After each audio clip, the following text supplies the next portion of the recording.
I think the craziest thing about the Christian religion is that the book of Revelation actually made it into the canon.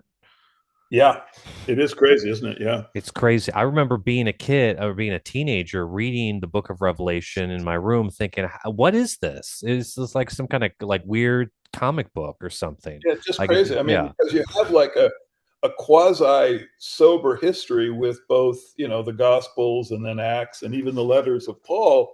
It's like you're in kind of a real world, Mhm. and then suddenly here's the Book of Revelation, and you're talking about the beast with wings and eyes like a fly and all this other stuff, and it goes, what is this? Yeah.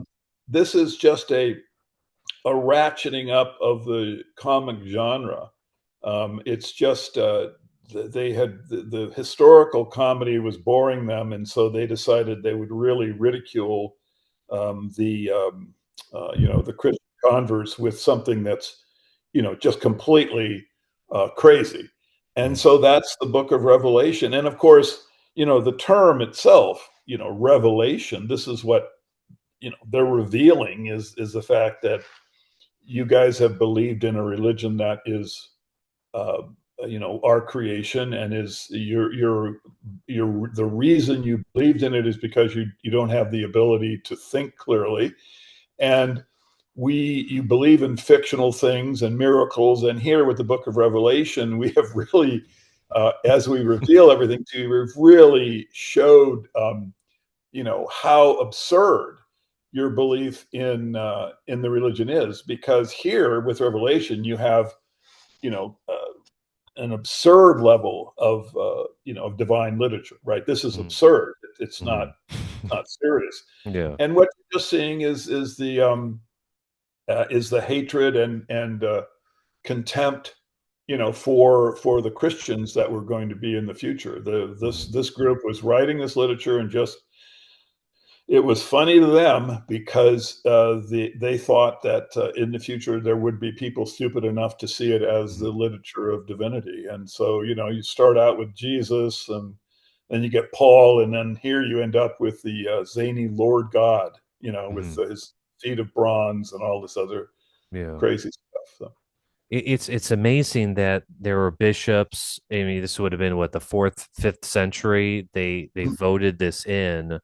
They must have yeah, been insiders. They must have known absolutely. the Absolutely. joke. Constantine, remember, Constantine, well, Eusebius, who was Constantine's chronicler, he said, there is an amazing relationship between Jesus and Josephus. It's amazing that Jesus could see into the future so Mhm. clearly. Mhm. So they knew that that the two literatures were linked. Yeah. Eusebius was called this out, and then Constantine, when he created his mausoleum, he made the clearest representation imaginable that the Caesar was in fact the god of the Christian religion.